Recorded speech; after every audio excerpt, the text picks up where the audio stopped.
천년 고려 상감청자의 고장, 전북 부안. 섬세한 손길로 흙을 빚는 도공이 있습니다. 바로 35년 외길 인생을 고집스럽게 걸어온 최인호 명인인데요.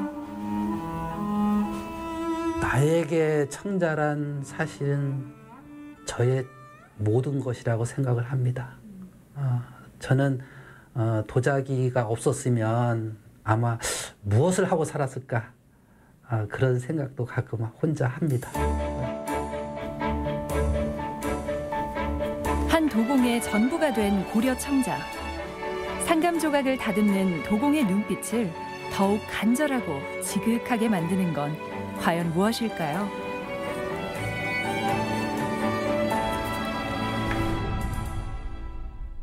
고려 청자는 무늬가 섬세할 뿐만 아니라 그 색이 유달리 정교해 세계인들의 찬사를 받고 있습니다. 특히 비 온 뒤 맑게 갠 하늘과도 같다고 일컬어지는 고려 청자의 비색은 사람들의 마음을 움직이는 묘한 마력을 품고 있는데요. 고려 청자의 전성기를 꽃피웠던 바로 이곳 부안에서 고려 청자의 사라진 비색을 찾아가 보겠습니다.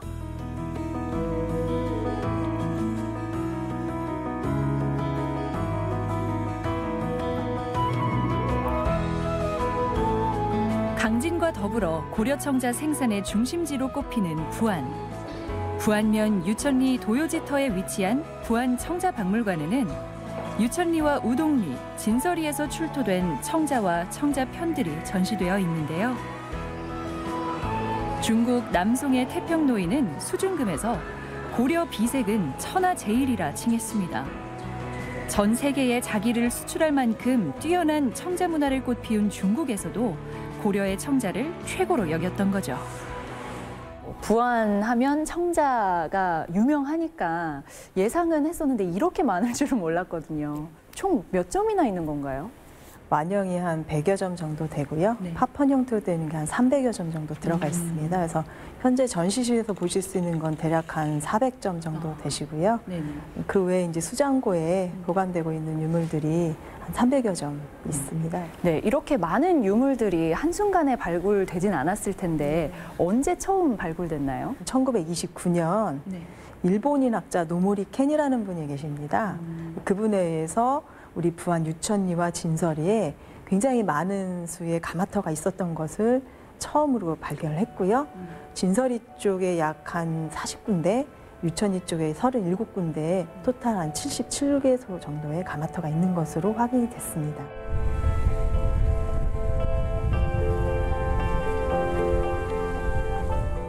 여기가 유천리의 가마터 중에 7구역에 해당하는 곳인데요. 이게 조사하면서 제일 먼저 조사가 돼가지고 1호라고 하는 이름이 붙었어요.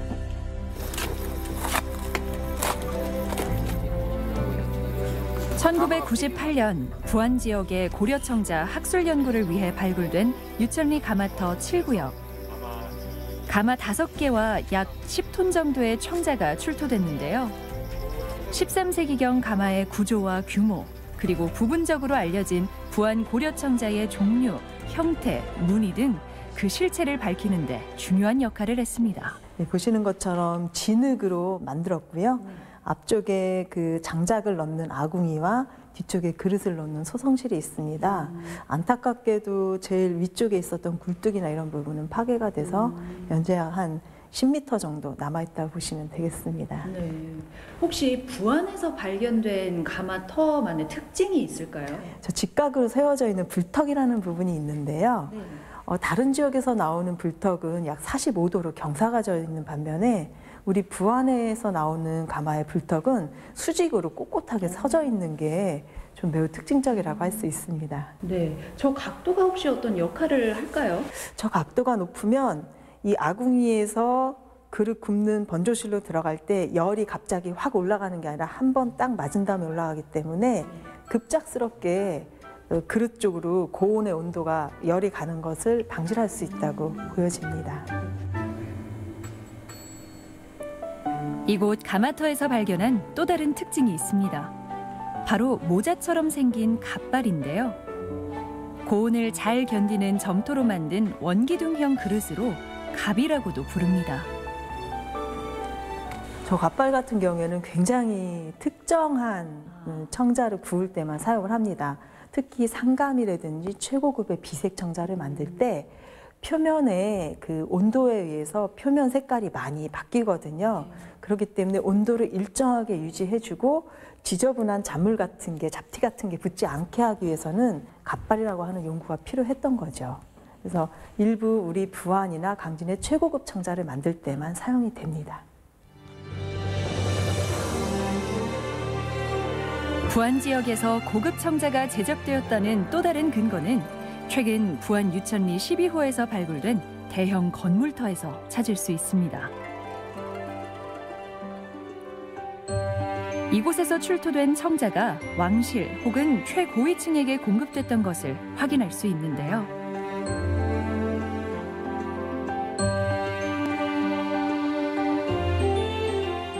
원래 가마터에서는 가마하고 청자가 나오는 건 당연합니다. 근데 그 가마 옆에서 커다란 규모의 건물터가 나왔습니다. 이 건물터가 중요한 게 뭐냐면은 그 일반적으로 그릇을 만드는 작업장이 아니라 좀 별도의 용도로 쓰였던 대형의 건물터이고요. 기와를 얹은 건물이 나왔습니다.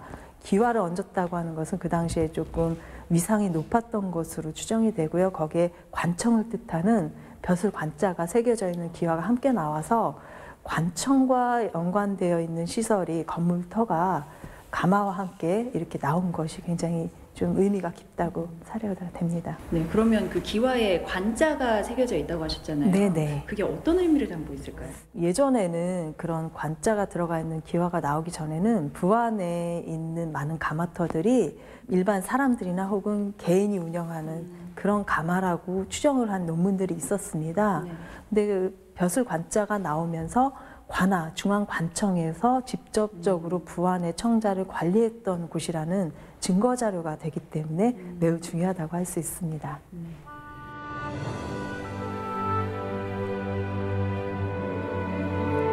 은은하면서도 맑은 비색과 유려한 형태, 화려한 문양으로 고요한 아름다움을 드러내는 고려 청자. 부안에서 왕실에 진상하는 최고급 청자가 제작될 수 있었던 이유는 무엇일까요?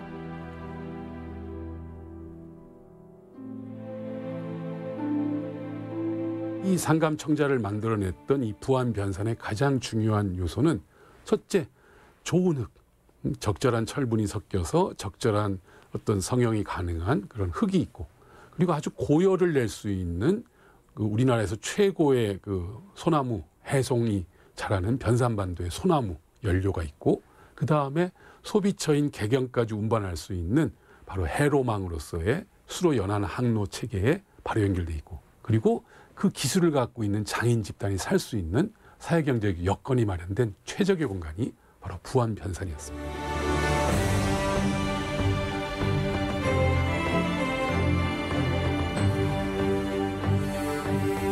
천혜의 자연 환경을 토대로 고려 청자의 전성기를 이룬 부안. 충남 마도 앞바다에서 발견된 침몰선에는 찬란한 시대도 함께 수장돼 있었는데요.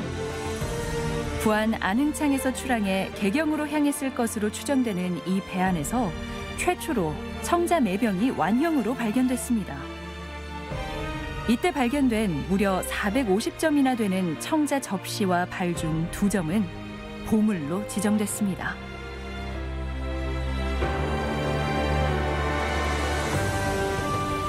옥색을 흠모한 중국과 달리 물총새 비자를 따서 비색이라 이름 붙인 고려 청자. 뭉쳐진 흙을 고르고 발로 밟아 흙 속에 공기를 뺀 후에서야 비로소 성형 작업에 들어갈 수 있습니다.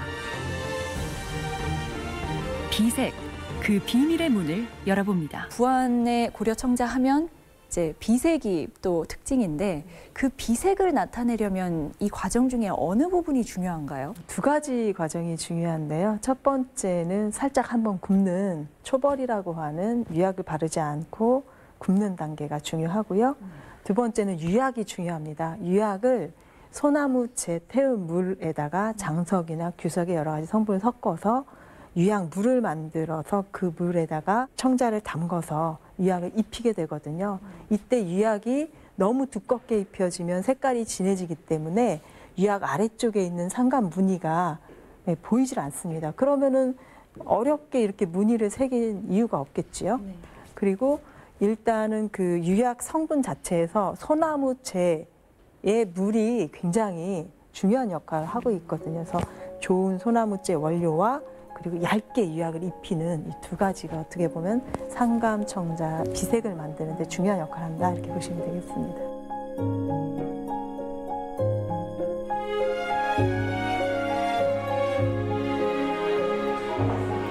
청자는 식생활에서 쓰이는 식기 정도로 생각하지만 실제로 발굴된 건 청자 접시, 피리, 바둑판, 화장용구 등 무척 다양합니다.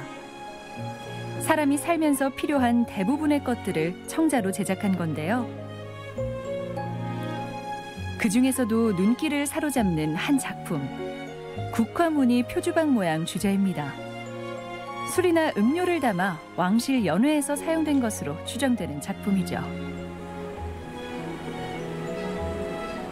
보니까 13세기에 만들어졌는데 거짓말처럼 이 화려한 형태 그대로 보존이 됐네요. 이 작품 같은 경우에는 저희 박물관에서 가장 대표할 수 있는 최고의 작품입니다. 보시는 것처럼 형태의 비례감이 완벽하고요. 뚜껑이나 손잡이 주구 부분이 어느 한 군데 금이 가거나 비뚤어진 부분이 없이 정말 잘 만들어진 작품입니다. 이 작품이 좀 대단하다고 느껴지는 이유 중에 또 하나가 보니까 무늬가 굉장히 화려하거든요. 네, 저 무늬는 어떻게 냈을까요? 저 무늬는 저게 바로 우리 부안청자의 특징 중에 또 하나인데요. 상감이라고 하는 기법을 이용해서 만든 무늬입니다. 역사적으로 봤을 때 1150년대 이후에 부안 지역에서 이 상감청자가 만들어지기 시작하고요. 1200년대에 굉장히 많은 양의 상감청자가 독보적으로 만들어집니다. 그래서 부안이 가장 전성기의 상감청자를 많이 만든 곳으로 이렇게 알려져 있습니다.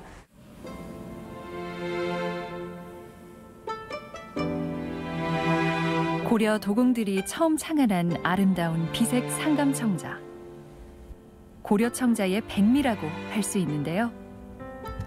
최인호 명인 또한 구름이나 학, 꽃과 같은 무늬를 그려 조각칼로 파내고 그 파낸 곳에 안료를 넣어 긁어낸 뒤 유약을 발라 전통 기법으로 구워내는데 혼신을 기울이고 있습니다.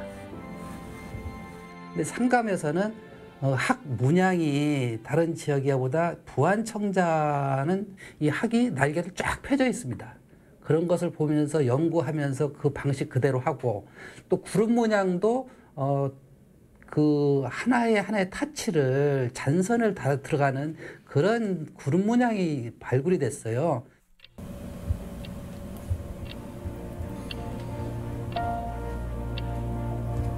유천리 요지는 무려 150년 동안 흑백의 안료로 무늬를 새겨 넣은 상감청자가 나오는 배경이 된 곳이기도 하죠. 중국의 영향을 받지 않은 우리나라만의 고유한 도자기 장식 기법의 상감. 그러기에 더욱 희소 가치가 높을 수밖에 없는 독창적이며 고귀한 자산이 될 수 있었습니다.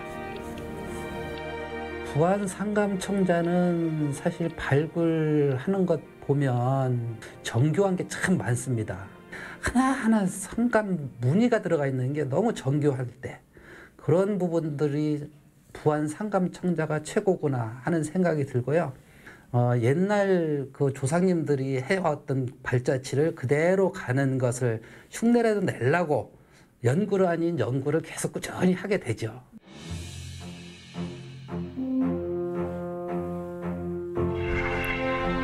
고려 상감청자를 완성하는 또 하나의 특징은 섬세하고 아름다운 문양입니다.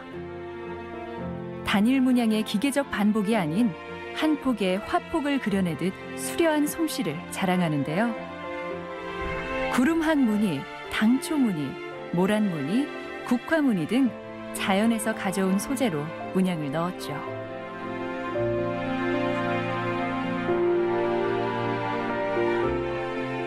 부안의 상감 청자에 어떤 문양과 의미가 있을까? 그거는 결국 그 시대 상황하고 연결되는데요. 고려 시대가 불교를 하나의 국가적인 종교화하다 보니까 불교 문양이 많이 나옵니다. 그래서 보성화문이라고 해서 불교의 이념을 상징화한 꽃 문양이라든지 아니면 연꽃 문양이라든지 불교적 이미지가 기본적으로는 있고요. 또 실질적으로 내용을 보다 보면은 생활도적인 생활상을 이렇게 반영하거나 자신들이 살고 싶은 모습, 마치 고구려 고분벽화의 어떤 자기가 희망하는 삶의 연속성을 반영하는 듯한 그런 문양. 그래서 그 상감청자의 문양은 그 당시 어떤 종교 문화와 어떤 사회사적인 내용들을 같이 잘 반영하고 있지 않나 그렇게 생각됩니다. 현대에 이르러 고려 청자의 비색을 구현하기 어렵다는 이유로 그 활용도가 낮다고 생각하는 이들도 적지 않습니다. 발굴과 보존으로 옛 고려 청자의 위상을 이어가는 한편 현대화 작업도 시급한데요. 최근 부안 지역 도예가 4명이 청자 기와를 만들어 보겠다는 새로운 도전장을 냈습니다. 이렇게 청자 기와를 만들게 된 계기가 있으실 것 같아요. 격포항에 관광 안내소 겸 쉼터를 만들자 해서 이왕이면 부안 특색을 가진 청자를 가지고 하자. 그런 게 이제 의견이 모아져서 아마 팔각정에 정자를 지을 거예요. 근데 저희 이제 기와들이 청자의 옷을 입고 그 지붕을 덮어지는 기와가 되는 거죠. 근데 청자를 기와 모양으로 만들어내는 게 쉽진 않죠? 예, 굉장히 어렵습니다. 저도 이걸 한 2년에 걸쳐서 조사하고 샘플도 만들어 보고 했는데요. 어떤 대대적으로 내려온 방법이 있는 것도 아니고 먼저 했던 분들 사례를 보면 뭔가 지금과 안 맞는 방법들이 있고 손이 너무 많이 가요. 좀 더 인력은 적게 들고 효율적인 방법이 없을까 해서 저는 좀 기계를 사용하는 방식을 도입을 하게 된 거죠.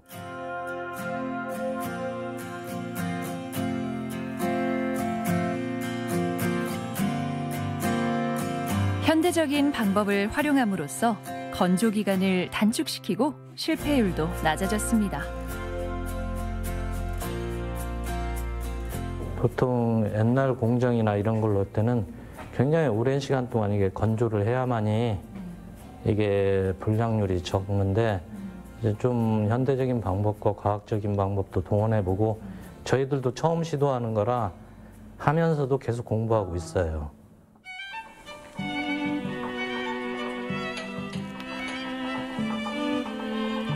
건조를 마친 기와는 가마에 넣고 800도로 초벌 굽기를 합니다. 보통 3, 4일 걸리는 작업이죠. 유약을 바른 뒤 1250도로 다시 1박 2일 정도 재벌을 하면 청자 기와가 완성됩니다. 기계를 활용한다 해도 결코 녹록지 않은 작업이죠. 이게 이제 완성된 거죠? 예, 완성된 걸 샘플을 지금 한번 저희가 작업한 걸 해본 건데요. 일반적으로 부안이 상감청자의 가장 최전성기의 고장이에요. 네. 그러다 보니까 이왕이면 부안의 특징을 살려서 이 부분을 다 상감으로 해서 학을 새겨 넣은 겁니다.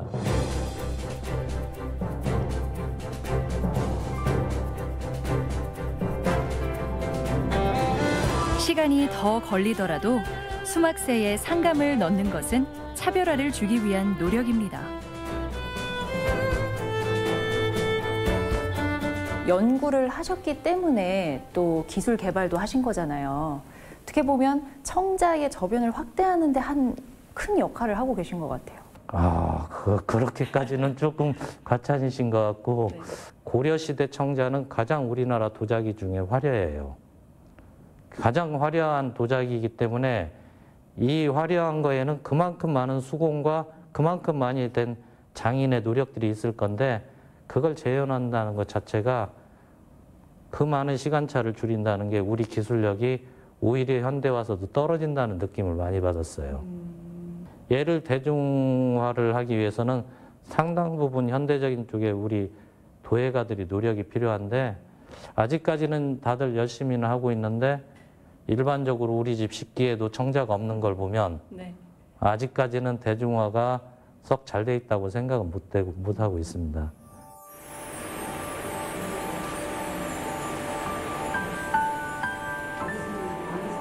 아직 시작은 미미하지만 우리 생활 속에 청자를 보급하기 위한 노력이 이뤄지고 있습니다. 실용성을 더한 찻잔과 차 도구 세트에서부터 향수병, 디퓨저까지 그 용도도 다양하죠.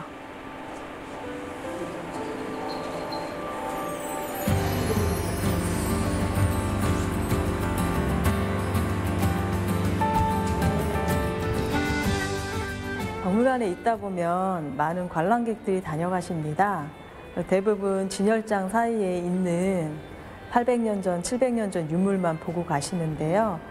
실질적으로 많은 분들은 생활 자체에서 이 문화재를 접하고 문화유산을 활용하실 수 있는 기회가 있다면 조금 더 이 고려청자나 문화재에 대한 인식을 가깝게 하지 않을까라는 생각을 했습니다. 그래서 청자 형태나 무늬를 활용한 디퓨저나 향초 그리고 향수 같은 걸 만들어서 이 화장대에 놓여 있는 디퓨저를 보면서 아 이게 청자인데 정말 좋다 이런 인식을 가지게 되시면은 아무래도 고려청자나 문화유산에 대한 인식을 조금 더 가깝게 친근하게 가져가면서 아 중요성을 더 피부로 느끼시지 않을까라는 생각으로 이런 노력들을 하고 있습니다. 사실 고려청자의 비색에 완벽한 것은 없다고 합니다. 사람의 마음 안에만 존재하는 신비로운 색이기 때문이죠. 7할은 사람이 만들지만 나머지 3할은 불의 조화요, 자연의 조화로 빚어지는 비색 청자. 정성과 혼신을 다하는 사람들이 있는 한 영원히 존재할 수밖에 없는 것이 또 천년 고려청자의 비색은 아닐까요? 천년 고려청자의 중심지 부안에서 고려청자의 우수성을 알리는 현대화 작업이 첫 걸음을 뗐습니다. 소매에 간직하고 싶을 만큼 귀하다고 했던 부안 고려 상감천자의 비색이 전 세계인의 마음을 두드려 보길 기대해 봅니다.